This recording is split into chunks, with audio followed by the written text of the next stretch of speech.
buenas tardes. Primero, dar las gracias al comité organizador, en particular al doctor Rey Gutiérrez, por la invitación hecha a participar en el día de hoy con ustedes. Sé que están un poco cansados, casi es la última conferencia y trataremos más o menos de hacerlo un poco ameno para no ser tan aburridos y no nos quedemos dormidos con cierta determinada hambre, ¿no? Que es lo que vamos a hablar en el día de hoy. En el día de hoy vamos a hablar acerca de los contaminantes en los alimentos y cómo un enfoque de una salud puede mitigar la seguridad alimentaria y mejorar el flagelo del hambre. Sin más, por favor,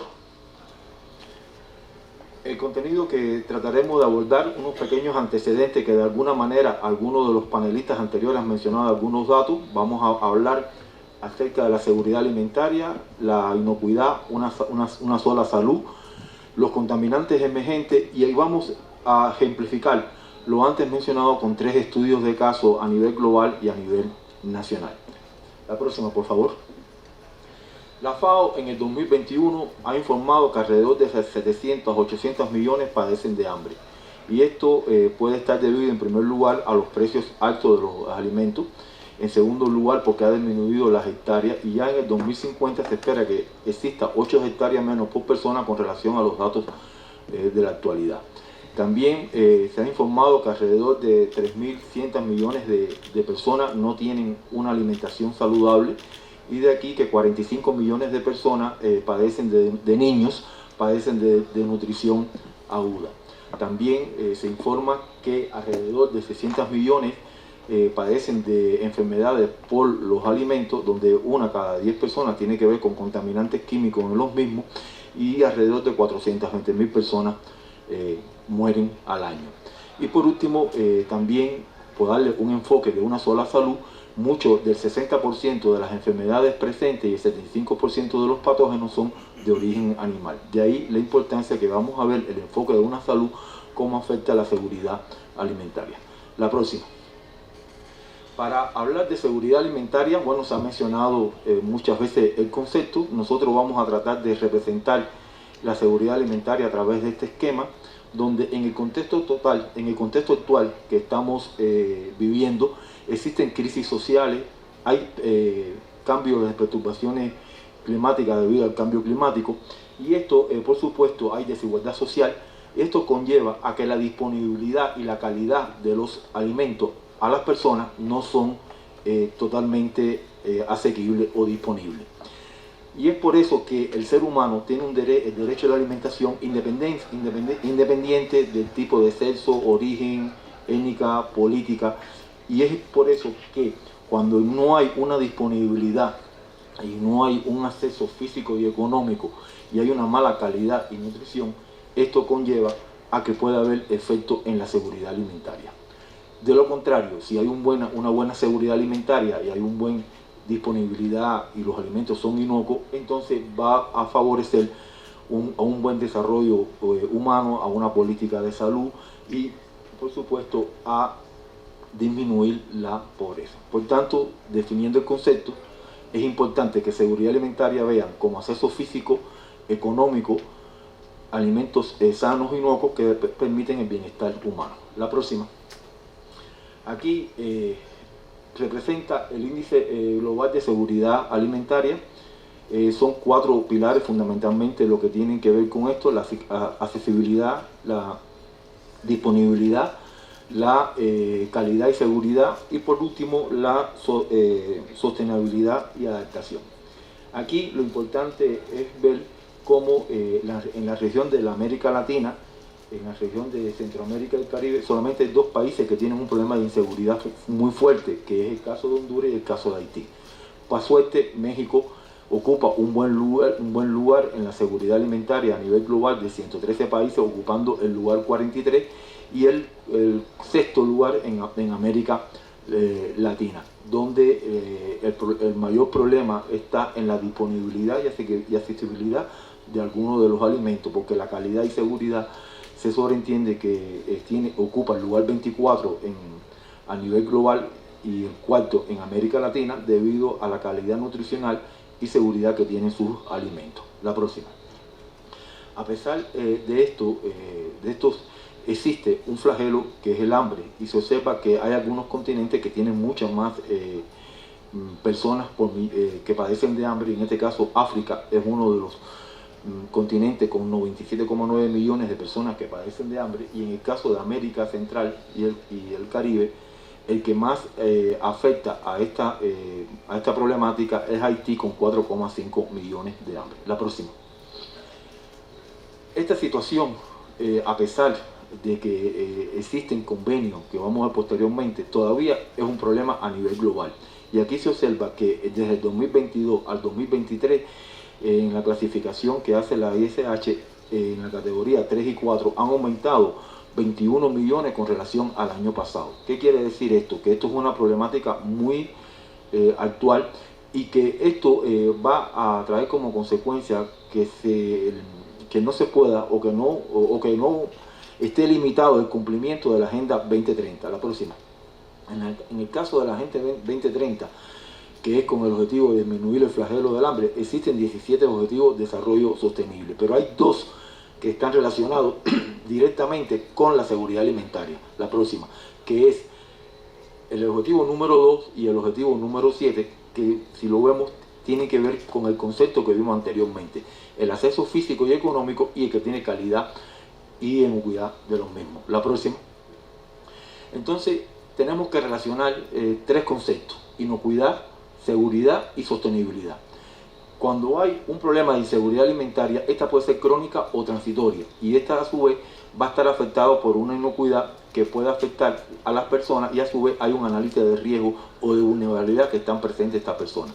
También, cuando hay un problema de inseguridad, va a haber hambre, va a haber malnutrición y pobreza, y esto por supuesto va a afectar el desarrollo físico y cognitivo es un deficiente, y va a haber una baja productividad. Y esto tiene que ver entonces con la sostenibilidad, ya que la sostenibilidad se basa en tres factores fundamentalmente: en un factor económico, en un factor social y en un factor ambiental. La próxima. Voy un poco rápido, ¿verdad? Pero es por los tiempos. Entonces, hay otros fenómenos que afectan la seguridad alimentaria, que son los conflictos entre países. Aquí hemos visto, o es de conocimiento a nivel global, los conflictos que existen en Ucrania y en Unión Soviética, los conflictos que existen en Sudán. Son países que tienen altas producciones de alimentos o de otros recursos naturales, y esto de alguna manera contribuye a que no haya acceso a estos alimentos de manera fácil. También podemos ver los cambios climáticos. De aquí vamos a ejemplificar un poquito más tarde en los estudios de caso que les traigo cómo el cambio climático influye en la seguridad alimentaria. Los precios de los alimentos, la brecha de los géneros, que también se ha hablado mucho del papel de la mujer en el desarrollo de la sostenibilidad alimentaria, y la presencia de los contaminantes, que vamos a hacer énfasis porque es el objetivo de esta conferencia. La próxima. Para hablar de los contaminantes, hay tres ejemplos que han provocado crisis alimentaria. Uno es la dioxina en pollo, debido a la presencia en aceite que se ha sido reutilizado muchas veces para la fabricación de pienso. El segundo es la presencia de hidrocarburos policíclicos aromáticos, en el caso específico del benzoapireno, en el aceite de oliva. Y esto es producto de la combustión incompleta del diésel, donde se producen la materia prima para producir el aceite, donde había una gran movilidad de carros que pueden afectar en este sentido la materia prima. Y por último, un caso que también estuvo hablando el doctor, que tiene que ver con los adulterantes, que es la presencia de la melamina en leche, que fue un caso en China, donde provocó una intoxicación de más de 54.000 personas, con la mortalidad de niños en edad infante. Entonces, la próxima, por favor. Esta presencia de estos contaminantes en los alimentos ha conllevado a una separación entre el productor y el consumidor, donde el consumidor pensaba que no había un análisis o un problema de contaminación, pero ya están existiendo la desconfianza de que pueden haber contaminantes y puede haber un riesgo a la salud de los mismos. La próxima. Y aquí esto puede tener una mayor influencia por los cambios de los hábitos a la hora de consumir los alimentos. Muchos, antes se consumía en las casas y hoy se consume por la vida que llevamos en la calle, y muchas veces la calidad sanitaria de estos alimentos no es adecuada. También el panelista de la CUR habló de la globalización en un momento determinado. Y por último, los métodos. Los métodos es importante. ¿Por qué?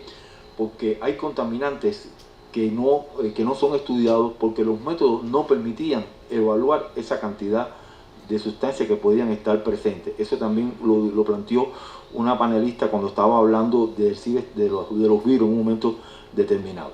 La próxima. Entonces, cuando hablamos de inocuidad, no lo podemos ver en el producto final, hay que verlo en toda la cadena alimentaria, desde la granja hasta el consumo. Y esta contaminación puede ser natural, puede ser deliberada o puede ser accidental. Y aquí entonces hay tres equilibrios. Un equilibrio donde están los ecosistemas, donde están los humanos y la parte vegetal y los animales. Este equilibrio que puede existir durante esta cadena alimentaria es lo que da al traste con un nuevo concepto, que es el concepto, la próxima, de una sola salud. La próxima, de un concepto de una sola salud. Una sola salud no es más cuando existe un estudio transversal multidisciplinario de diferentes sectores que permiten evaluar una contaminación o permiten establecer determinadas medidas para mitigar este enfermo. Y ahí podemos ver esa interacción que va desde la molécula hasta la sociedad global, y podemos ver las interacciones que existen con los ecosistemas en un momento determinado donde puede haber un incremento o no de los contaminantes en los alimentos. La próxima, por favor. Por tanto, el objetivo que perseguimos con esta conferencia es brindar conocimiento acerca de los contaminantes en los alimentos y su relación con la seguridad alimentaria con un enfoque de una salud. Y esto lo vamos a ejemplificar a través de 3 estudios de caso. Pero antes de hablar de los estudios de caso, vamos a decir qué cosa es un contaminante emergente. La próxima. Un contaminante emergente es aquella sustancia de distinto origen, naturaleza química, cuya presencia en el medio ambiente no ha sido posible detectarla en un momento determinado. Pero sin embargo, con el desarrollo tecnológico, lo que antes no era perceptible, ahora sí puede ser perceptible. Y la Agencia Ambiental de Estados Unidos plantea que es un químico material que se presenta como amenaza potencial o real para la salud humana y medio ambiente, por lo que existe una falta de normas vigentes en la salud. Ese es el otro concepto, es decir, puede ser que no lo detectemos o puede ser que lo detectamos, pero que no existan normas regulatorias que permitan la comercialización o la detección de esos productos. Es decir, esas son 2 vertientes importantes para poder definir cuándo es un contaminante emergente. La próxima. Por tanto, la perspectiva para poder evaluar los contaminantes emergentes hay que verlo de 2 puntos de vista. Un punto de vista de desarrollo tecnológico y un punto de vista del desarrollo toxicológico. ¿Por qué? Porque con el desarrollo tecnológico, con el desarrollo de nuevas infraestructuras, vamos a poder detectar aquellos compuestos que no eran posibles detectar. Y con el desarrollo toxicológico, con el desarrollo de PCR, con el desarrollo de otras técnicas, nos permiten dar una evaluación más exacta de la toxicidad de estos elementos. Y por supuesto están la interacción con los diferentes materias, ecosistemas como agua, suelo, aire. Y esto por supuesto va a dar al traste que vamos a tener una base de datos que nos permita en un futuro poder desarrollar normas regulatorias para estos compuestos que vamos a ver. La próxima. Bueno, entonces, ¿cuáles serían el campo de acción de la evaluación de los contaminantes? Uno, poder determinar con qué frecuencia entra al ambiente, cómo es la interacción con el medio ambiente y qué concentraciones pueden estar La próxima.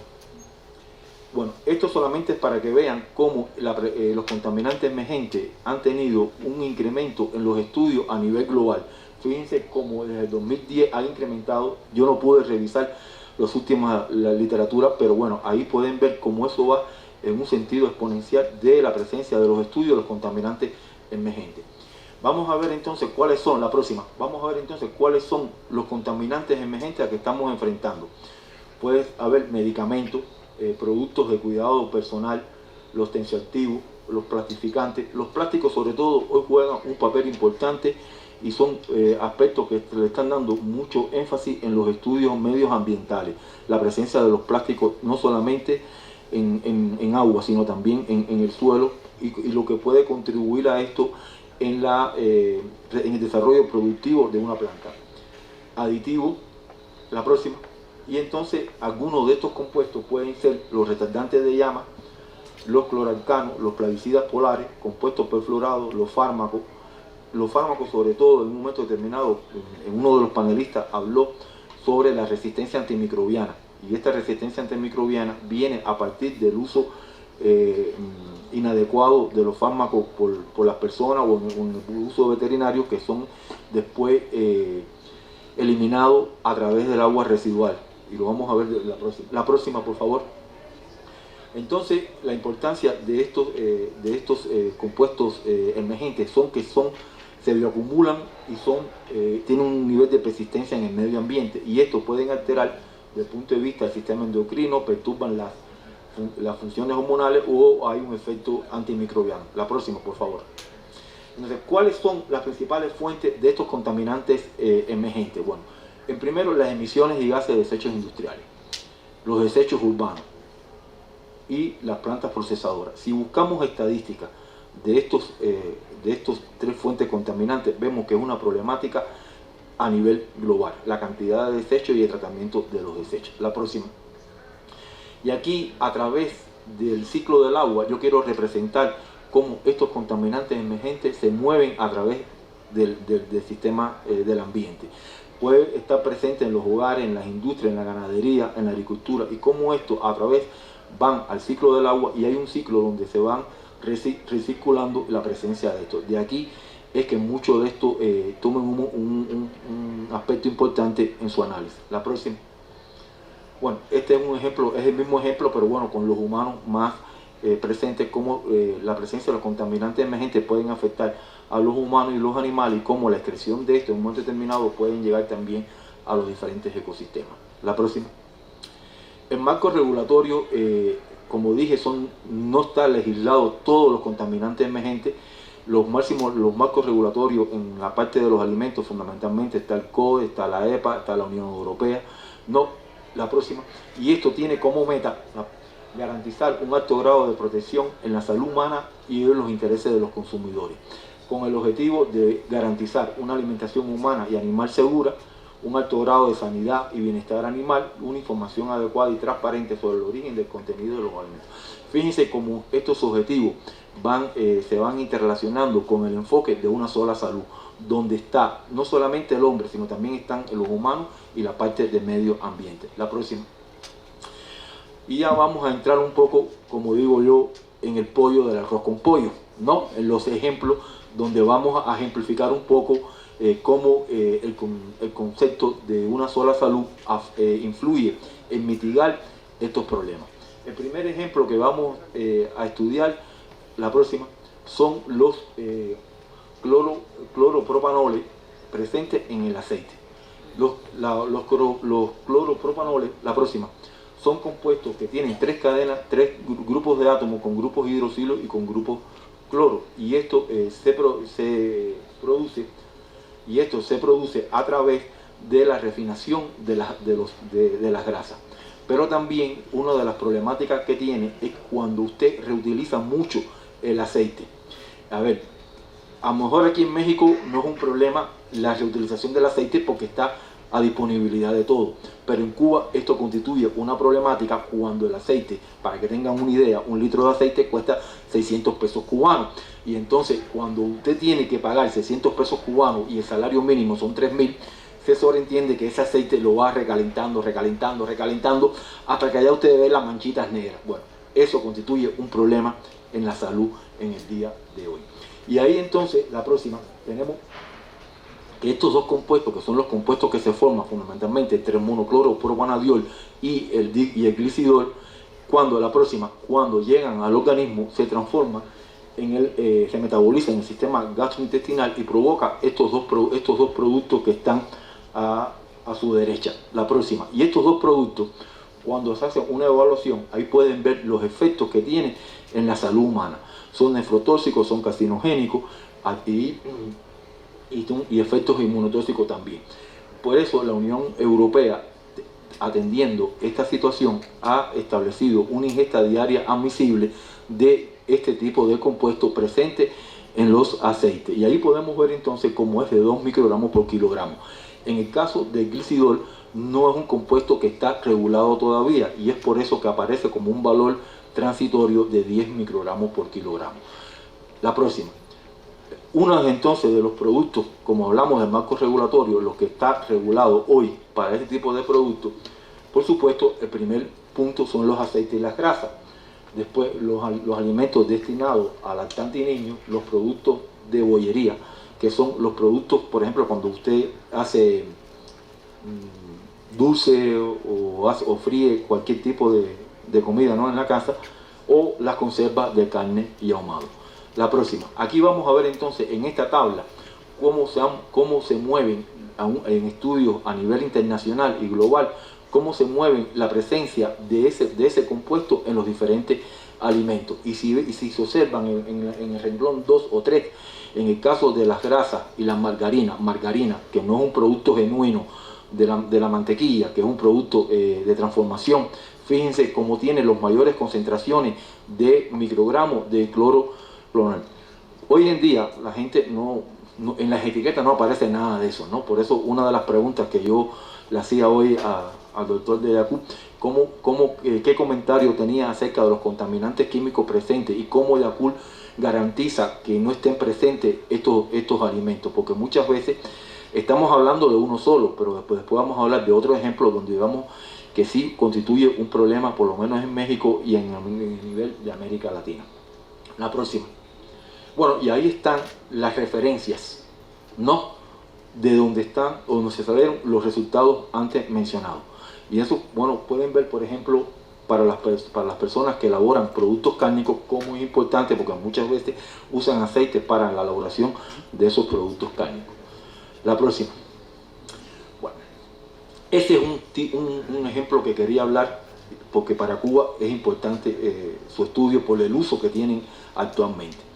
Ahora, este es un ejemplo global, que son las micotoxinas. De alguna manera, se ha dicho en algún momento que las micotoxinas, y se ha planteado aquí, son productos tóxicos de metabolismo secundario de los hongos. Pero sin embargo, lo que yo quiero llamar la atención, como la micotoxina no es un problema regional, es un problema global. Y es por eso que la FAO dice que al menos el 25% de las cosechas están contaminadas con una o más micotoxinas. Y ahí pueden ver en esa gráfica como en todos los continentes están presentes las micotoxinas. La próxima, por favor. En el caso de aquí, de esta diapositiva, está la América Latina. Hay un estudio en América Latina donde se observa que las principales micotoxinas que están afectándose en los principales cereales, en este caso el maíz, que es un producto de la dieta básica, es la fumunicina y aflatoxina. Y si se dan cuenta, ahí en todos estos países que están aquí, Uruguay, Perú, México, Ecuador, Costa Rica, Brasil, Bolivia y Argentina, que fue donde se hizo estos estudios el año antes pasado, pueden ver que la concentración de aflatoxina es de 4,2 microgramos y la de fumunicina es de 1000. ¿Por qué es esto? Recuerden que la primera micotoxina o la primera micotocicosis que surgió fue las aflatoxinas a partir de la intoxicación de los pavos en Inglaterra. Y se han desarrollado muchos estudios y se han establecido un sistema que el panelista anterior a mí, de Yacoub, habló sobre el sistema de Hassas, que evalúan este tipo de los peligros que pueden provocar las micotoxinas. Y un elemento que en el caso de la micotoxina, que tiene un elemento importante que él también lo mencionó en algún momento, que dependía de a dónde uno exporta. Si usted va a exportar a la Unión Europea, el límite máximo permisible, por ejemplo, de la aflatoxina M1 es 0.05. Si va a exportar en la región de América Latina, es de 0.5. Y entonces, fíjense, es 10 veces casi el valor de eso. Y esto, por supuesto, constituye barrera a la hora de exportar los productos. En un momento determinado, bueno, porque tiene que ver, todo se interrelaciona entre sí. Entonces, la próxima. Aquí podemos ver Europa, que con esto lo que quiero demostrar es como también los climas juegan un papel importante. Si delante se pasó 20 minutos. No, me toca a mí ahora. Me faltan pocas. Entonces en Europa vamos a ver que tiene otro tipo me sacó la base a los 5 minutos, del comportamiento de micotoxina. Aquí podemos ver 3 tipos de micotoxina: desoxynivalenol, cerealelona y fumicina. La próxima. Entonces vamos a ver cómo el cambio climático no es un eslogan, es una realidad. Fíjense como una modelación en Europa de 2 y 5 grados, en el primer gráfico que está a la izquierda de ustedes, es la actualidad. Y como una modelación de 2 y 5 grados aumenta el riesgo de la aflatoxina hasta 200 veces en un momento determinado. La próxima. No puedo explicar más. La próxima. Y aquí entonces vamos a ver cómo el enfoque de una sola salud influye en poder mitigar este enfermo. Cuando analicemos un informe de una salud, vimos que tenemos el medio ambiente, vemos que tenemos los animales y vemos que tenemos el humano. Si no existen buenas prácticas de producción, no hay una buena selección de la semilla, no hay un cambio climático desfavorable, va a haber una proliferación de los hongos y va a haber una mayor presencia de estos micotoxinas en los alimentos. Alimentos que van al humano, en el caso de México, a través de las tortillas, que es uno de los elementos fundamentales y de mayor producción, de mayor contaminación de maíz, que hay estudios muy buenos de cómo influye el sistema de Hassá para mitigar esto, y también van a los animales. Pero en el caso de los animales, además de contaminar los animales, provocar una intoxicación aguda o crónica en los animales que disminuya el rendimiento productivo de esos animales, también van a estar presentes en los huevos, en la leche y en el queso, que también van al humano.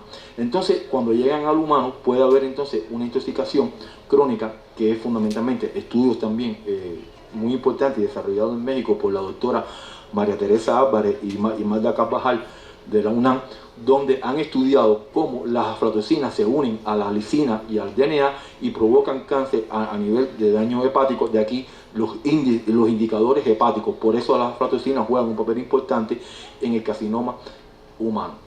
Y entonces, ¿qué constituye esa interacción donde están los bloques? Una salud que a través de buenas prácticas agrícolas, buenas prácticas de producción, sistemas de Hassá, estudios de monitoreo, y ya en el caso que estén contaminados los alimentos, el uso de aluminio silicato, pueden minimizar el impacto de las micotoxinas.